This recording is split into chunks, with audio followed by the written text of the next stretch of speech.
Vrindavan marriage hall में AIMIM के जिला कैमूर इकाई ने एक सम्मेलन रखा। सम्मेलन में एआईएमआईएम के एकमात्र विधायक अख्तरुल इमाम, बिहार प्रदेश महासचिव इंजीनियर आफ्ताब राणा, रंजीत सिंह, गया जिला अध्यक्ष मुख्य अतिथि अख्तरुल इमाम ने बड़े ही जोरदार अंदाज में अपने पार्टी की बातें रखी।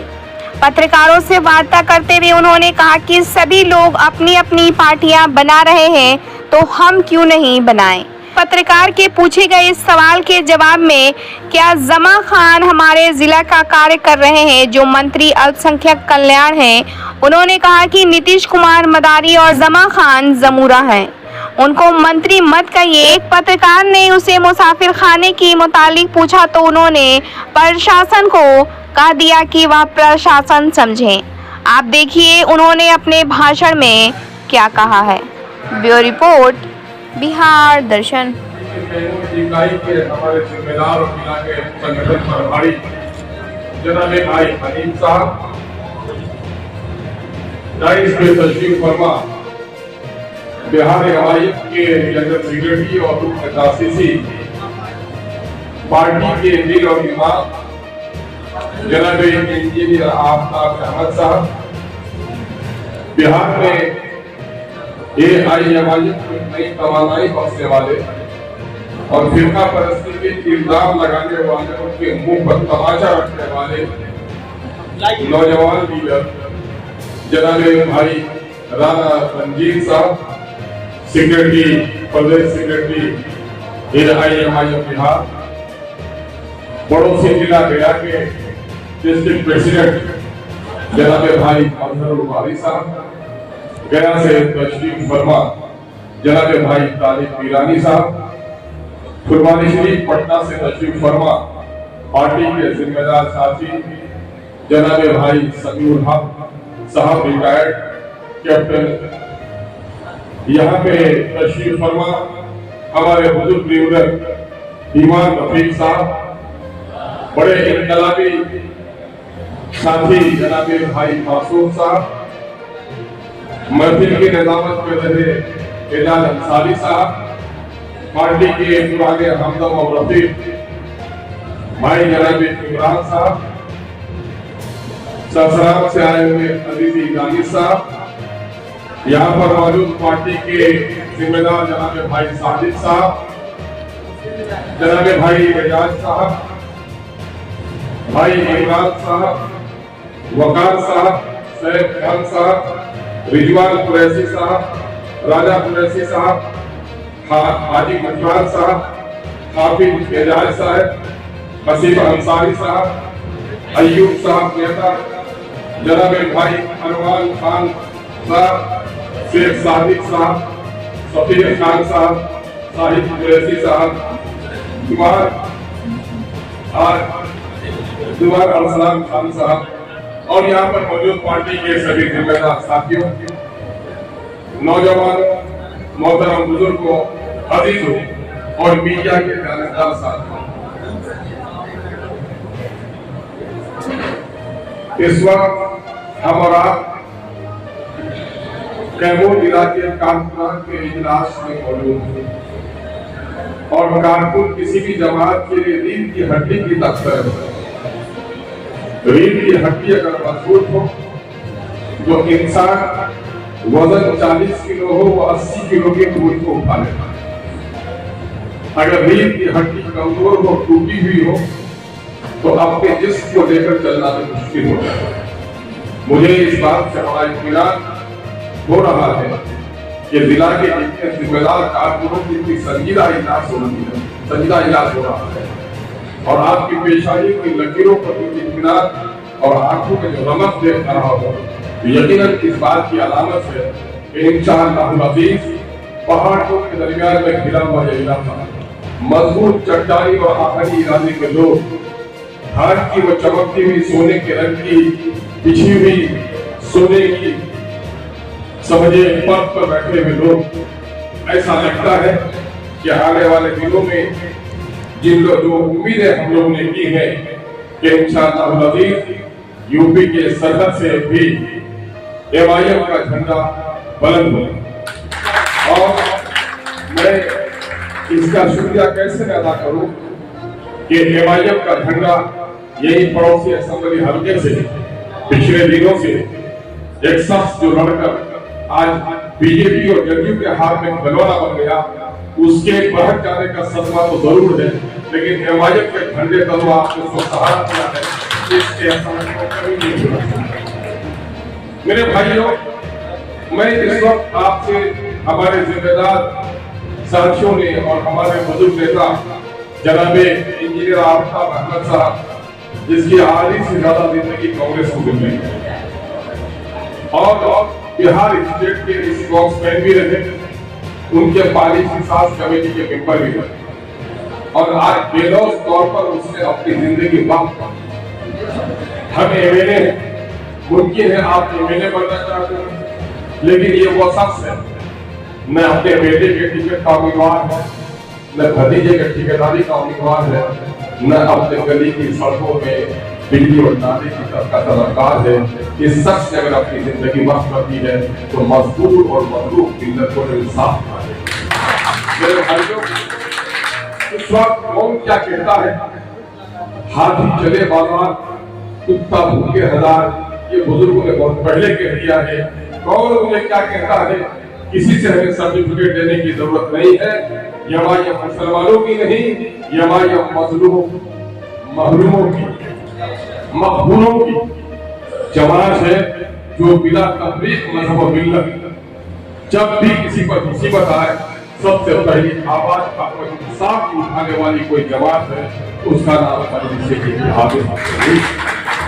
अगर मजलिस इत्तेहाद मुस्लिमीन को कोई मुसलमानों की जमात कहता है तो वो सब खुद बदाते खुद कॉमनल है, क्योंकि मुसलमानों को गुलाम बनाकर अपने पार्टी में रखना चाहता है, मुसलमानों को लीडर की हैसियत से देखता है।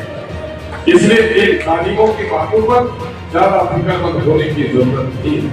एक नहीं दर्जनों ऐसे लोग हैं जिन लोगों ने एमआईएम के जिक्र होने की सलाह दी। मैं इस वक्त जो आपसे कहने आया हूँ और अभी सही कहा हमारे इंजीनियर आफ्ताब अहमद साहब, ये जो एमआईएम का हिस्सा बिहार में बढ़ाने का काम किया गया तो किशनगंज बिल्कुल उत्तर में, और वो ठंडी हवा जो हिमालय के बर्फानी चट्टानों से गुजर कर आती है, कैमूर की तेज तपिश वाले इलाके में 568 किलोमीटर की दूरी इन 10 सालों में तय करके हमने जमीनी दूरी तय नहीं की है, बल्कि आपके दिलों में घर बनाने का काम किया। और यकीन जानिए, मुसलमानों के दरमियान में एक तबका जिसे पीर जाफर रखते हैं, अगर कोई कहता है कि मुसलमानों की जमात है, ये कांग्रेस जमात है, बीजेपी की पीटीएम है, तो मैंने आज तक दूसरी जमातों को कहा, कांग्रेस के कुछ लोग, जदयू के कुछ लोग और हमारी मिल्लत के पीर जाफर जैसे लोग, जो लोग दूसरी पार्टियों में जाकर चाटुकारी का काम करते हैं, अपने दामाद की बहाली के लिए, अपने बेटे की नौकरी के लिए, अपने मुकदमे की पैरवी के लिए और अपने भतीजे की ठेकेदारी के लिए पैरवी करने वाले जो मिल्लत फरोश और तमीर फरोश लोग हैं, वही मुसलमानों के दरमियान में इसको दूसरी पार्टी का एजेंट कहते हैं, जिसमें गैरत है, इसमें गैरत है, जिसको इज्जत की तलब है, जिनके दिल में इंसाफ है, वो कभी भी बैरिस्टर असदुद्दीन अवैसी के इंसाफ पसंद और अदल पर अपनी बुलंद गुफ्तगू को कभी कॉमनल नहीं कह सकता। मेरे हाथ चलिए, मैं इस वक्त आपसे कहने आया हूँ, आप पार्टी के जिम्मेदार साथी हैं। देखो, ताजमहल बने तो पत्थरों को चुन चुन कर बनाया गया, कश्ती बने तो तूफानों से लड़ने के लिए एक एक तख्ता अच्छा होना चाहिए। अगर तख्ता कमजोर हो, खून खाया हुआ हो, तो कश्ती तो बन सकती है, तूफानों का मुकाबला नहीं कर सकती। ईंट अगर इमारत मजबूत बनाना चाहते हो तो गोड़िया ईंटों से मजबूत मकान कभी नहीं बन सकता। इसलिए एमआईएम ने ठाना है कि मेरी इमारत 5 साल नहीं 50 साल खड़ी होगी, हम जली हुई ईंटों से अपनी दीवार बनाएंगे, गोड़िया ईंटों से अपनी इमारत कभी खड़ी नहीं करेंगे, मुनाफिक लोगों को कभी अपने अंदर आप साथियों के बात करें कि एमआईएम का ये वसूल है कि अताअत अमीर अव्वलीन फरीजा, अताअत अमीर अव्वलीन फरीजा है। दुनिया में वो कौम कभी कामयाब नहीं हो सकती जो अपने अमीर की हताश नहीं करती। इसलिए आपसे गुजारिश करता हूँ कि आप इस वक्त बस्तियों में जाकर लोगों के दरमियान में मिंबर साजी का काम करें। आप उनको समझाइए और वो पूछेंगे एमआईएम क्यों, तो जब तक क्यों का जवाब नहीं मिल जाता इंसान किसी भी चीज से हट नहीं सकता। बाप के जमाने से फार्चून की एक दुकान में एक आदमी सौदा खरीदता है, उसे कहिए कि दुकान को छोड़ दो, पड़ोसी की दुकान से सामान लो, उसके दिल में एक बात आएगी क्यों।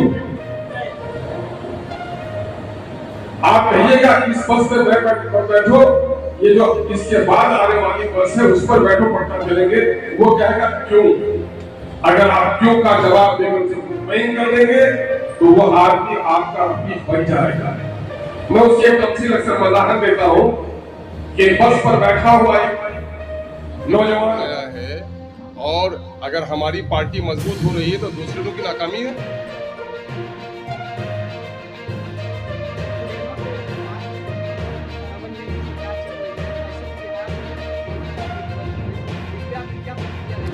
भाई डबल इंजन से कोई गाड़ी तेज नहीं दौड़ती, इंजन का सही होना चाहिए और इसमें दोनों इंजन बीमार है, इसी वजह से गाड़ी सही रुख पर नहीं चल रही है।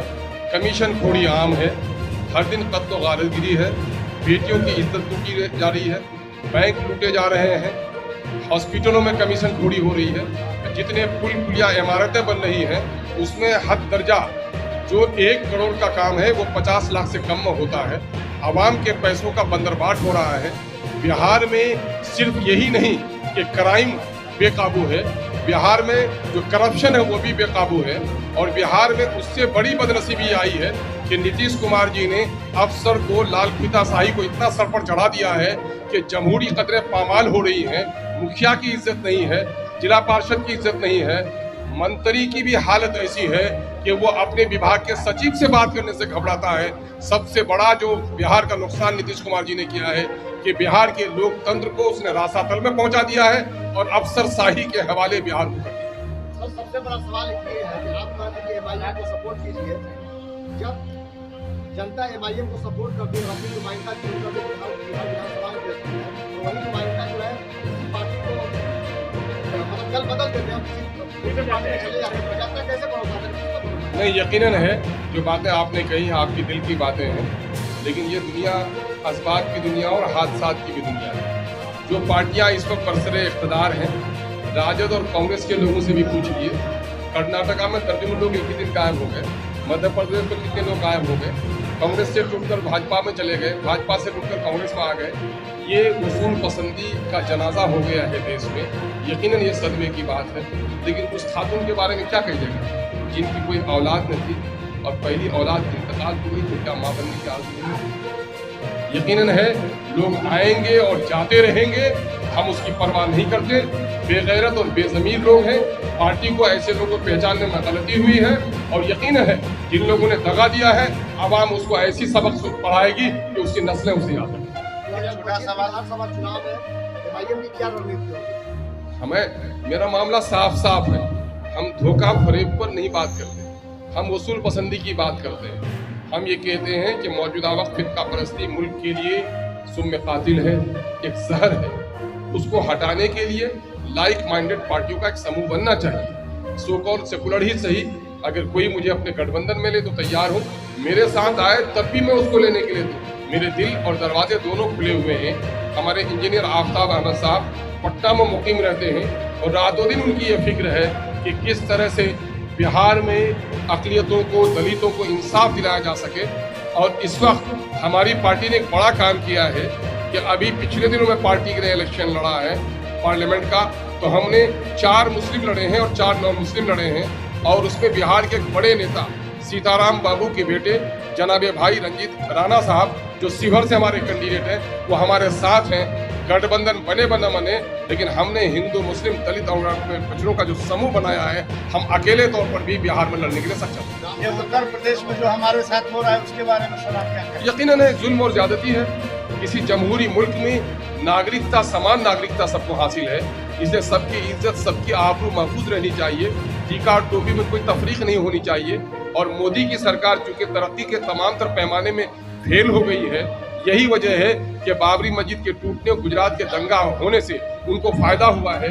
अपनी नाकामी को छुपाने के लिए फिर एक बार कहीं न कहीं मजहबी जुनून और मजहबी मुनाफरत पैदा करने की नापास कोशिश कर रहे हैं।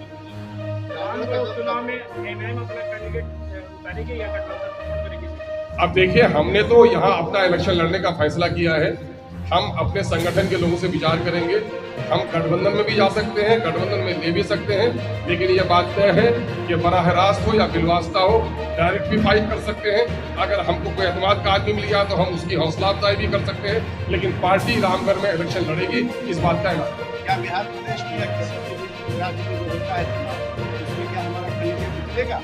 नहीं, ये बात तो हमारी मरकजी क़यादत कहेगी। ये बात कहने का मुझे हक नहीं है। मैं बिहार का प्रदेश अध्यक्ष हूँ, बिहार के जनरल सेक्रेटरी हैं, बिहार के सचिव हैं। हम लोग बिहार को देख रहे हैं। राष्ट्रीय स्तर पर यह फैसला जनाब बैरिस्टर सुखीन अमी सिंह साहब। कैमूर तो पहले भी मैं आया था, लेकिन आज MIM का झंडा लेकर आया हूँ। यकीनन है कि कार्यकर्ताओं के चेहरे में जो खुद-एतमादी देखी है और उनके आंखों में जो इनकलाब की चिंगारी देखी है, हमने ये समझ रखा है। यकीनन है कि कैमूर की धरती में MIM का झंडा लहराने से यहाँ पे तो हाँ, तो मैं कह रहा हूँ उन अकल के अंधों को दिखा दीजिए कि अख्तुल-ईमान के बाजू में राणा रंजीत बैठा हुआ है और मांझी भी उनके पार्टी से इलेक्शन लड़ता है, और यहीं काराकाट में प्रियंका चौधरी भी इलेक्शन लड़ती है। अब उन बेचारों को जापानी शोरमा ला के दो कि उनके आंखों का पर्दा हट जाए और मेरी असल तस्वीर को देख सकें। यहाँ तो मुसाफिर खाना बना हुआ है, मुस्लिम मुसाफिर खाना, उसकी हालत बहुत बद से बदतर है, जो होता है उसका नाम होता है। क्या कहेंगे? उस पर सरकार की अज़्ज़ो तवज्जुही है, और उससे सबसे ज़्यादा कैमूर के हमारे जो मुस्लिम दानिश्वर हैं और बुजुर्ग हैं, उनकी जिम्मेदारी है। यहाँ से तो सबसे मंत्री आते हैं के बाद यहाँ की जो स्थिति है, आप तो गलत फहमी में है वो मंत्री है। अरे कोई मदारी है, कोई जमूड़े हैं। जमा खान साहब मंत्री नहीं है, नीतीश कुमार मदारी है, वो उसके जमूड़े हैं। क्या किया उसने बता दीजिए। कैमूर से गए थे जीत के, बताइए कोई काम। जब अपने घर का मुसाफिर खाना ठीक नहीं कर सकता है, वो बेचारा बिहार के अक़लियतों के बारे में क्या कर सकता है बेचारा। आपको ये मेले भी है, जबकि कैमूर की बर्बाद कर दिया गया है, उसके लिए क्या विधानसभा में आवाज उठाई गया? अच्छा, MIM से गठबंधन से जीत के जो बीजेपी में चला गया, आवाज उठाया। ये आवाज आपको उठानी पड़ेगी। जब कोई आदमी सर दल बदल करता है, उसको घेर दीजिए चारों तरफ से। जिस दिन को घेर दीजिएगा उस दिन उर्दू का मसला हल हो जाएगा। Thank you sir. हमारे सर दो लाइन सर, दो line engineer sir, engineer sir दो लाइन एक मिनट, बारी जनरल सेक्रेटरी हमारे इस साला बोले। हमारे कैमूर में हर विद्यालय में, हर स्कूल में उर्दू टीचर और फारसी टीचर हुआ करते थे, और आज के डेट में वो नहीं है। 10वीं से इतना ही नहीं, जहाँ पे उर्दू स्कूल है उसके हेडमास्टर उर्दू के जानकार हुआ करते थे, आज वो नहीं है। इसका क्या वजह हो सकता है, इसका क्या हल हो सकता है? देखिए, उर्दू को सेकंड लैंग्वेज बनाया गया था एक ज़माने में। आपको याद है कि जब जगन्नाथ मिश्रा की सरकार थी, तब इसको दूसरी सरकारी ज़बान बनाया गया था, लेकिन उसके बाद उर्दू की कोई काम नहीं। आज उर्दू की हालत बहुत ख़राब है। मैं सिर्फ एक एग्ज़ाम्पल आपके सामने दे रहा हूँ कि अभी पिछले दिनों पेपर में आया था कि BN कॉलेज, जो पटना का बहुत ही मशहूर कॉलेज है, BN कॉलेज के उर्दू डिपार्टमेंट के प्रोफेसर ने ये कहा कि इस साल उर्दू डिपार्टमेंट में एक भी दाखिला नहीं हुआ है। और प्रोफेसर साहब का ये कहना है कि मेरे डिपार्टमेंट में बच्चे नहीं हैं, हम किसको पढ़ाएं। ऐसा नहीं है सर, हमें पैसे लेते हुए, मुशाहरा लेते हुए ऐसा नहीं है, शर्म आती है। दाखिला लेते ही नहीं। हाँ, वो हालत यह है कि अगर स्कूलों में उर्दू पढ़ाई नहीं, मैं कॉलेज की बात कर रहा हूँ, अगर स्कूलों में उर्दू की पढ़ाई नहीं होगी तो कॉलेज में भी बच्चे नहीं जाएंगे। आज हालत यह है कि बिहार के सारे स्कूलों में तकरीबन उर्दू की पढ़ाई ठप हो चुकी है। उर्दू की पढ़ाई न प्राइमरी में हो रही है, न सेकेंडरी में हो रही है, और कॉलेज का हालत तो और भी बुरा है। इसलिए उर्दू के सिलसिले में पिछली हुकूमतें